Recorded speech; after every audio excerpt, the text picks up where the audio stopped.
صلى الله عليك يا سيدي يا رسول الله، صلى الله عليك يا سيدي ويا مولاي يا أبا عبد الله،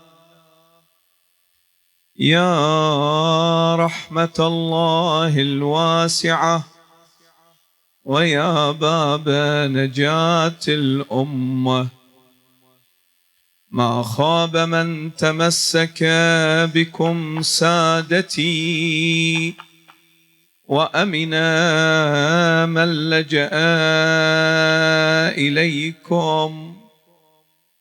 يا ليتنا كنا معكم فنفوز والله فوزا عظيما. فاز متبعكم سادتي. قال سبحانه وتعالى في كتابه الكريم: بسم الله الرحمن الرحيم. ومن الليل فتهجد به نافلة لك عسى أن يبعثك ربك مقاما محمودا. صدق الله مولانا العظيم. صلوا على محمد وآل محمد. الثانية يرحمكم الله: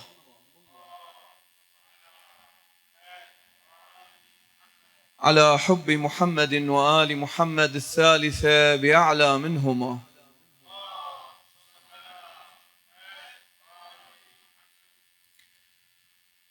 إن الله عز وجل عندما خلق الإنسان في هذه الدنيا خلقه وأراد منه أن يتكامل وأن ينتقل من مرتبة إلى مرتبة أعلى، بحيث يصل إلى درجة من القرب الإلهي يكون بها مستحقا للخلود في الجنة والنعيم الإلهي الأبدي. بدون هذا التكامل لن يتقرب الخلق إلى الله، وما داموا غير متقربين من الله عز وجل فهم ليسوا أهلا لأن يكونوا من أهل الجنة. فالإنسان في هذه الدنيا مخلوق لكي يرتفع، لكي يرتقي، لكي يتدرج في المقامات وينتقل دائما وأبدا من مقام إلى مقام أعلى. هذا ما يريده الله عز وجل منا. كيف يتم هذا التكامل؟ كيف يحصل هذا التكامل؟ ما هو الطريق إليه؟ الطريق إليه هو بطاعة الله عز وجل، بالتمحض في العبودية لله عز وجل. كلما استطاع الإنسان أن يكون عبدا لله فهو بذلك ينقي نفسه من عبودية الخلق. فإذا صار عبدا لله عز وجل زاد قربا منه، ومن زاد قربا من الله حصل على الكمالات، لأن الله هو الكمال المطلق. دائما قربك من الله يقترن مع عدم عبوديتك للمخلوقات. الله عز وجل يريدك أن تكون عبدا له وحده لا شريك له. أما إذا صار الإنسان عبدا للإنسان، صار عبدا للطاغوت، صار عبدا لشهواته، فعندئذ هذا يبتعد عن الله عز وجل، ولن يحظى بمراتب القرب الإلهي. لذلك أنت تجد أنه في صلاتك عندما تريد أن تبجل النبي محمد صلى الله عليه وآله، وعندما تريد أن تعلن في صلاتك أن نبيك هو خير البشر، ماذا تقول؟ تقول: أشهد أن لا إله إلا الله وأشهد أن محمدا عبده. أول ما تشهد له بالعبودية، وأشهد أن محمدا عبده، بعد ذلك تقول ورسوله، وأشهد أن محمدا عبده ورسوله. إذن أيهما أشرف؟ مرتبة العبودية. لو لم يكن محمد صلى الله عليه وآله عبدا حقيقيا لله لما كان رسولا لله. هو لأنه عبد الله صار بذلك رسولا لله عز وجل. فكلما ازداد الإنسان في هذا المجال رقيا، كلما صرت عبدا لله عز وجل ارتقيت وتكاملت. وهذا التكامل لا حد له، لا يقف عند حد معين، هذا التكامل مستمر لا يقف عند خط.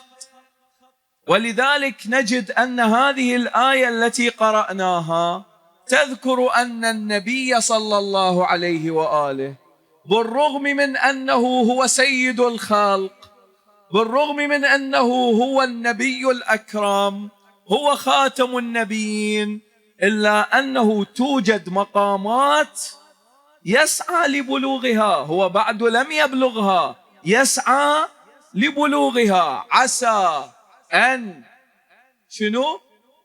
يبعثك ربك مقاما محمودا. ومن الليل فتهجد به نافلة لك. ليش يصلي الليل؟ حتى يصل إلى مقام أعلى من المقامات التي شنو وصلها. الإمام الحسين عليه السلام صاحب الذكرى ماذا قيل له؟ لك درجة لا تبلغها إلا بالشهادة. أكو درجة، أكو مقام، هذا المقام إلا تحصل الشهادة لكي يبلغه الإمام الحسين عليه السلام. إذن بالتالي الإنسان يبقى يتكامل، يبقى يرتقي. وكيف يرتقي؟ يرتقي بالعبادات، بطاعة الله عز وجل. وهنا أريد هيك أحكي حكاية صغيرة. العبادة إيش وقت تكون عبادة لله؟ الطاعة متى تكون طاعة لله؟ إذا كان الله يريدها منك، إذا كان الله قد أمر بها، إذا كان أئمة البيت، أئمة أهل البيت سلام الله عليهم أوصونا بها وحثونا عليها، عندئذ تكون هذه عبادة، تكون هذه طاعة، من شأنها أن تقربك إلى الله عز وجل، من شأنها أن ترفع مكانتك، من شأنها أن تبلغك مقاما لم تكن قد بلغته من قبل. أما أن نخترع نحن عبادات لأننا نحن نحبها ونميل إليها، لم يأمر بها الله، ولم يثبت دليل على مطلوبيتها من الله، هذه غير مقبولة. بالفقه تدرون شو يقولون؟ بالفقه يقولون إذا أنت وقفت صليت صلاة بس الله ما يريدها من عندك، ما ثابت دليل عليها، وقلت أصلي قربة إلى الله تعالى، وهي الله ما رايدها من عندك، هاي الصلاة بهذه الكيفية مثلا بهذه مثلا واحد عجبه يصلي صلاة يقرأ بيها سورة الفاتحة 10 مرات، زين، وقل هو الله أحد مرة، ويصليها مثلا ساعة 10 الصبح، هيك يقول أنا أريد هيك أصلي. إذا وقف وقال أصلي هذه الصلاة قربة إلى الله تعالى، تدرون الفقهاء شو يقولون؟ يقولون هذا تشريع محرم. هذا تشريع شنو؟ محرم. ليش تشريع محرم؟ لأنك ادعيت أن الله يريدها منك وأنها ستقربك إلى الله، مع أن الله لم يأمر بها، فأنت تدعي على الله ما لم يقله.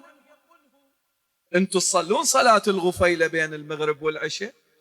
مو تصلون صلاة الغفيلة ركعتين بين المغرب والعشاء، يقرأ في الأولى الحمد وذا النون، وفي الثانية الحمد وعنده، زين. هاي الصلاة من نصليها شلون تنويها؟ شنو هي النية مالتها؟ شو نقول؟ يقول مفروض تقول أصلي صلاة الغفيلة رجاء المطلوبية، مو تجزم أنها مطلوبة، مو تجزم أنه الله يريدها منك. المفروض من تجيبها بأي نية تجيبها؟ تجيبها بنية رجاء المطلوبية، نرجو من الله أن تكون هذه الصلاة مطلوبة منا. ليش؟ لأنه الدليل على هذه الصلاة ليس دليلا معتبرا، مو دليل قوي خلينا نجزم أنها مطلوبة، مع أنه هذه الصلاة المؤمنون يواظبون عليها، وعندنا روايات تبين أنه بيها أجر عظيم جدا، لكن لم تثبت مطلوبيتها بدليل صحيح. ولذلك المفروض النية مالتها نية رجاء المطلوبية. هسه أنت تريد تغتسل لأجل الزيارة، هسه تريد تغتسل لأجل الزيارة، المفروض النية مال الغسل شلون تجيبه؟ شو تقول؟ تقول أغتسل رجاء المطلوبية، لأنه لم يثبت أن غسلا في هذا المكان مطلوب لزيارة الإمام وأنت بعد 3 أيام يلا توصل، ما ثابت دليل عندنا على مطلوبية هذا الفعل. لذلك أحبائي الذي يقربنا إلى الله هو ذلك الفعل الذي قام الدليل على أن الله أمر به، ذلك العمل الذي نعلم بحجة شرعية أن الله يريده منا. الله يريدنا أن نتقرب إليه من حيث أمرنا هو، لا من حيث نخترع نحن. للأسف اليوم أكو بعض الجهات اللي تعنون أنفسها بعناوين لطيفة براقة تجذب الشباب المؤمن، يسمي نفسه عرفاني، وهذا الشاب المؤمن من يسمع واحد عرفاني قلبه يقوم يرجف إله، يقول لك أي يابا هو هذا اللي راح يوصلني لله، هو هذا ضالتي التي كنت أنشدها. زين يابا تعال يا العرفاني، انت مسوي لك جروبات بالتليجرام، جروبات خاصة بالرجال وجروبات خاصة بالنساء وما ادري شنو، وانا ما شايف عرفاني يحكي ويا النساء، طبعا هي هاي يعني هم مشكلة، بس تعال إنا لله وإنا إليه راجعون. عرفاني ومسوي جروبات خاصة بالنساء هو يسولف وياهن وضحك وشقة. زين، تعال يا العرفاني انت شلون توصلني لله؟ يقول لك تروح بليلة ظلمة تقعد بمكان وحدك تقرأ 70 مرة هيك ذكر، 100 مرة هيك ذكر، 1000 مرة هيك ذكر، وتجيني. هاي بيها آية؟ هاي بيها رواية واردة عن معصوم؟ اكو دليل عليها؟ لو هاي اختراعاتك. إذا بيها رواية شوفنا الرواية. هو من هم الناس؟ هو أحرص الناس علينا الذين بذلوا مهجهم لكي يقربونا إلى الله ويعرفونا بالله عز وجل، هم الأئمة بعد رسول الله. أشو ما قالوا لنا إذا هيك سويتوا تصيرون عرفانيين؟ حتى رواية ضعيفة ماكو. انت بكيفك تخترع، انت بكيفك مولانا تريد تستكشف عبادات تقرب إلى الله، كلها كذب في كذب. هذول علماءنا الأعلام، هذول علماءنا الأفذاذ الذين بذلوا أعمارهم في تحصيل العلم، الذين نعلم منهم الورع والتقوى وأنهم لا يحيدون عن طريقة أهل البيت عليهم السلام. عندما نسألهم عن هذه الأفعال يقولون لنا هذه الأفعال ليست صحيحة ولا تفيدكم. تريدون أن تصلوا إلى الله، تريدون أن تتقربوا إلى الله، أدوا واجباتكم بالشكل الصحيح، أدوا عباداتكم بالشكل الصحيح، صلي بشكل صحيح، صم بشكل صحيح، بر والديك، احسن لجارك، أدي الأمانة، أصدق بقولك. هذا هو الذي يوصلك إلى الله، هذا هو الذي يعرفك بالله. هاي الطرق التي قام الدليل عليها. أما هذه مولانا الخزعبلات هذه لأجل حرف الناس عن الدين. أول ما يبدي هو يبدي وياك بهيك طريقة، وبعدين يبدي يمرر أفكاره المنحرفة. لذلك اعلموا أحبتي أن الله خلقكم لكي تتقربوا إليه، والتقرب إلى الله لا يكون إلا بعبادته، وعبادة الله لا تكون إلا بما ثبت أنه عبادة، إلا بما قامت الحجة عليه أنه عبادة وطاعة. كل ما لم يثبت أنه عبادة، كل ما لم يثبت أنه طاعة، ليس من شأنه أن يقربك من الله، بل قد يبعدك عن الله، بل قد يسخط الله عليك. الله عز وجل عندما خلق آدم عليه السلام امتحن الملائكة فقال لهم اسجدوا لآدم. هو ليش قال لهم اسجدوا لآدم؟ ليش قال لهم اسجدوا لآدم؟ لسببين. السبب الأول حتى يحترمون، يقدمون الاحترام لهذا المخلوق الجديد، ويعرفون أن هذا المخلوق الجديد له فد مكانة عالية. والسبب الثاني طاعة لله عز وجل، لأن الله أمرهم بذلك. الله هو الذي أمرهم بذلك. اسجدوا لآدم. الملائكة سجدت. من الذي أبى عن السجود؟ من الذي رفض السجود؟ إبليس لعائن الله عليه. إبليس ما قبل يسجد. إبليس في رواية يقول إلهي اعفني من هذا، اعفني من السجود لآدم، وأعبدك عبادة لم يعبدها أحد قبلي. شنو الجواب؟ هو بكيفك، أنت بكيفك تريد تعبدني بالطريقة اللي تعجبك. الله قال له أنا أريدك أن تعبدني من حيث أنا أريد، لا من حيث أنت تريد. إحنا اليوم نشكل على إخواننا أبناء العامة، شنو إشكالنا عليهم؟ نقولهم الرسول أوصى بعلي أمير المؤمنين خليفة له، فالمفروض نحن نتعبد الله عن طريق علي عليه السلام. الرسول يقول أنا مدينة العلم وعلي بابها، فمن أراد المدينة فليأتها منين؟ من بابها، مو من طريق آخر. فالذي يريد أن يصل إلى الله يصل عن طريق علي.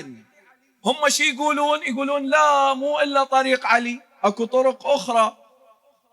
الصحابة ياهو اللي الصحابة كالنجوم، بأيهم اقتديتم اهتديتم، هاي حكايتهم.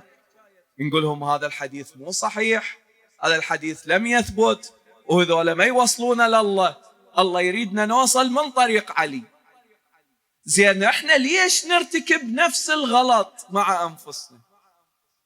الإمام عليه السلام أوصانا بأن نتبع من خالف هواه، من أطاع مولاه، من كان حافظا لدينه، من كان ورعا، من كان عالما بحلالنا وحرامنا. هاي بالرواية عن الإمام عجل الله فرجه، يقول هذول اللي تتبعوهم، هذول اللي تسمعون كلامهم. يجي واحد شي يقول لا لا لا لا لا، هذول العلماء كلهم أنا ما أريدهم، أني أوصل إلى الله مباشرة وحدي. عجيب، الإمام يقول لك تعال منا، الإمام يقول لك تعال من هالطريق، أنت شو تقول؟ تقول لا لا، أنا هذا الطريق ما يعجبني. هاي نفس حكاية إبليس. إبليس هم قال السجود لآدم ما يعجبني. هاي نفس حكاية الجماعة. الجماعة هم قالوا طاعة الله عن طريق علي لا تعجبنا.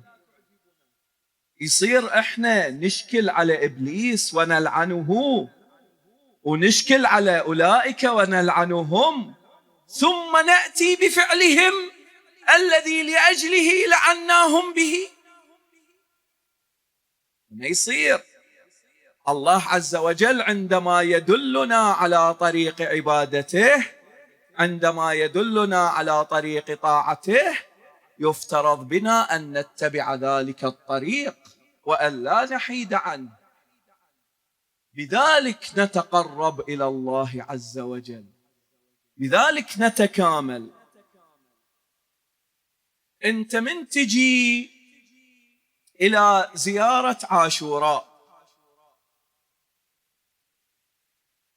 زيارة عاشوراء إذا تقراها بتمعن تلقي أنه الإمام يعلمك أن تتوجه إلى الله وتدعو إلى الله لبلوغ مقامات والارتقاء درجات أنت لم تكن قد بلغتها من قبل. الإمام يدليك عليهن، يقول لك هذا المقام أنت كنت وصل له، ويعلمنا شلون نوصله، لأن ذني المقامات هو وين ذاكرهن؟ وين ذاكرهن؟ ذاكرهن بزيارة عاشوراء. يعني ذني المقامات شلون نوصلهن؟ نوصلهن عن طريق الحسين عليه السلام، لأن هي زيارة عاشوراء المن نزور بها الإمام الحسين. فالإمام يعلمنا أنه الإمام الحسين طريق يوصلك إلى الله عز وجل، وهناك مقامات في طريق الإمام الحسين يجب أن ننتبه إليها ويجب أن نعيها، لأن هذه المقامات لن تستطيع أن تصلها بدون الحسين عليه السلام. بابها منه؟ بابها هو الحسين. طريقتها منه؟ طريقتها هو الحسين. شوفوا احنا كل مقام إلى طريقة، ما توصل له من باب آخر.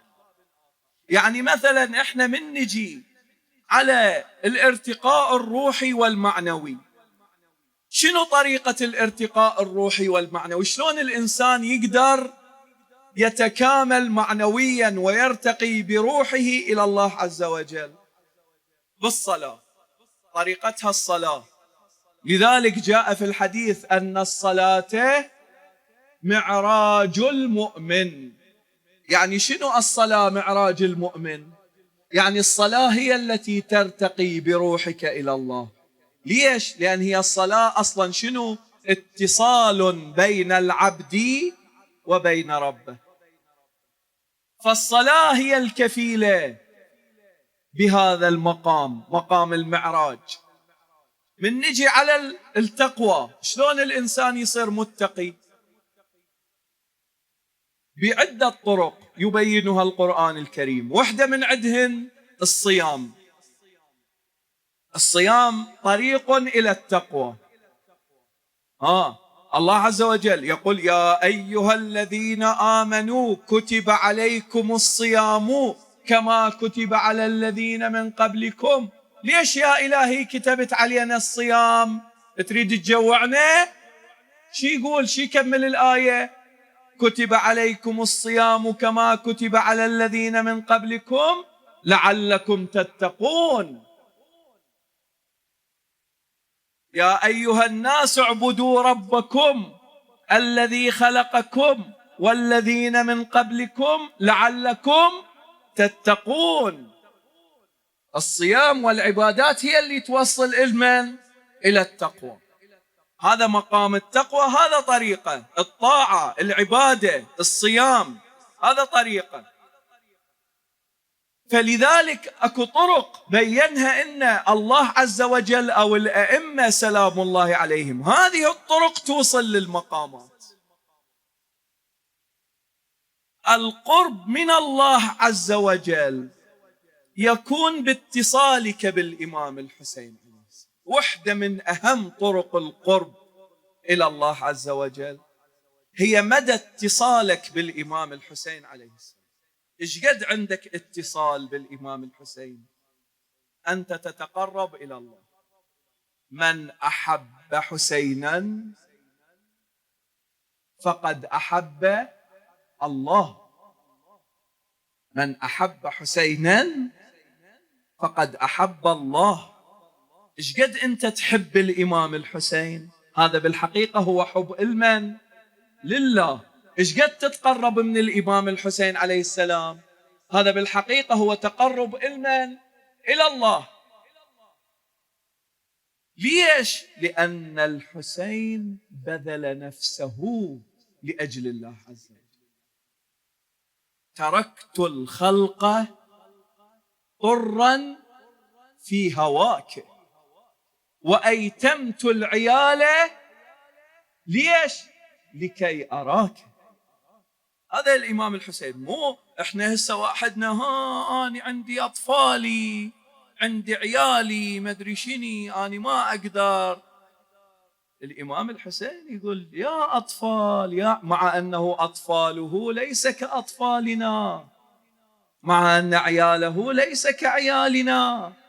لا مقارنة بين علي الأكبر وبين أولادنا، لا مقارنة بين زينب الكبرى وبين نسائنا.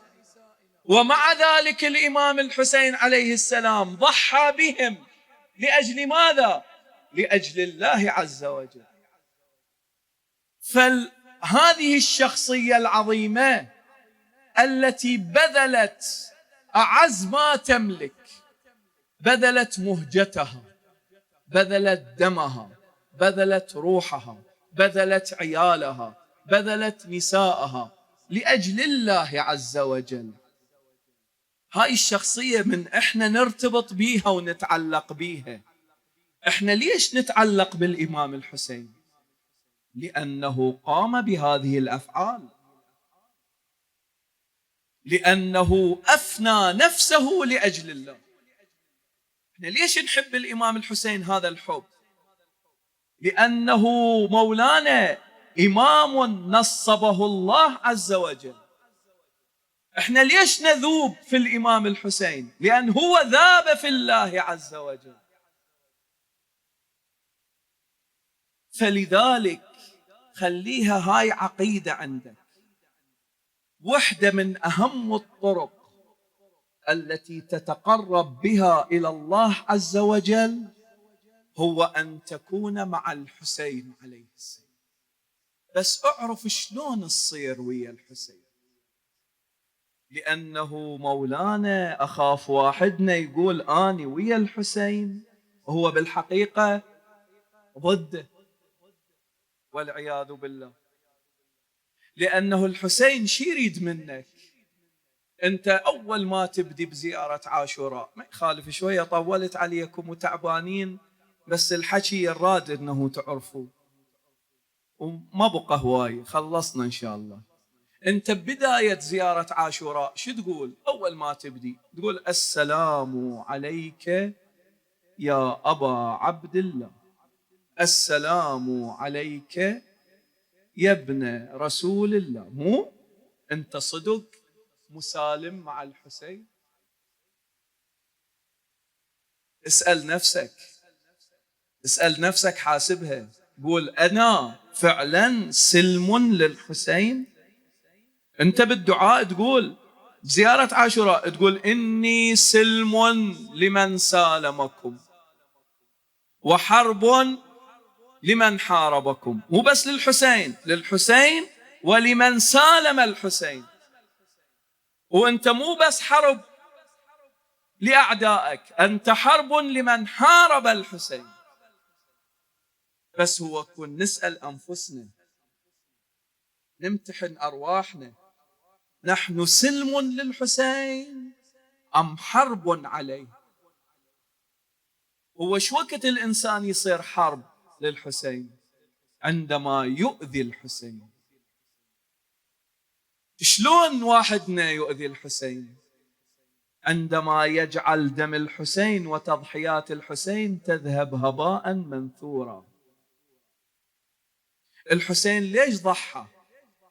ليش بذل كل هاي التضحيات؟ على مود شنو؟ على مود يوصل لك دين الله صحيح سليم لا عوج فيه لا شائبة تشوبه. هو يزيد وجماعة يزيد كانوا يريدون يحرفون الدين، كانوا يريدون يأسسون دين على مزاجهم. الإمام الحسين ثار ضد يزيد حتى يحافظ على الدين. أنت سلم ما دمت محافظا على دينك، ولكن في اليوم الذي تضيع فيه دينك تكون قد أضعت دم الحسين هدرا، تكون قد آذيت الحسين عليه السلام. أكو مقولة عظيمة للسيد الشهيد الصدر الثاني قدس الله سره، شوية خلنا نتفكر بيها ونحاسب أنفسنا على أساسها. السيد الشهيد الصدر يقارن بين المرأة التي تخرج من بيتها متبرجة وبين الشمر الذي جثم على صدر الحسين لينحره. شي يقول؟ ياهو منهم أشد أذى على الحسين. سامعيها للكلمة لو لا؟ يقول هاي المرأة التي تخرج متبرجة أشد على الحسين من الشمر الذي جثى على صدره. ليش؟ لأن الحسين وضع نفسه هذا الموضع ورضي بأن يأتي مثل شمر اللعين ليرتقي على صدر الحسين لأجل أن يحفظ عفة النساء، حتى النساء لا تضيع عفتهن، حتى لا يضيعن دينهن. فعندما تذهب هذه التضحيات بلا طائل تكون هذه كمن ذبحت الحسين مرة ثانية، روحي له الفداء. الحسين ضحى بروحه لأجلك أنت، حتى أنت تحافظ على دينك، حتى أنت لا تأتي بالفواحش، حتى أنت لا تأتي بالمنكرات، حتى أنت لا تكون عبدا للشيطان. ضحى بنفسه لكي يجعلك عبدا لله وحده. بيوم اللي أنت تجعل نفسك عبدا لأهوائك، بيوم اللي تجعل نفسك عبدا للشيطان، أنت تكون قد قتلت الحسين مجددا ولم تعد سلما له. أكيد فعلك هذا يؤذيه أكثر من أذية الشمل. ولذلك أقول لكم الله الله بالحسين، الله الله بدم الحسين، الله الله بتضحيات الحسين. أنتم اليوم سائرون في طريق الحسين، تريدون أن تتقربوا إلى الله عز وجل بهذا المسير. اجعلوا الحسين نصب أعينكم، اجعلوا تضحيات الحسين عليه السلام في عقولكم وقلوبكم، ولا تضيعوا ذلك الدم الطاهر لأجل نزوة عابرة أو شهوة قاصرة. الله الله بزينب، زينب رضيت بالسبي لكي يصل الدين إلينا صحيحا. لا تضيعوا دينكم لأجل امرأة غير عفيفة، لا تضيعوا دينكم لأجل من باع دينه بدنياه. نسأل الله عز وجل أن يجعلنا مع الحسين عليه السلام.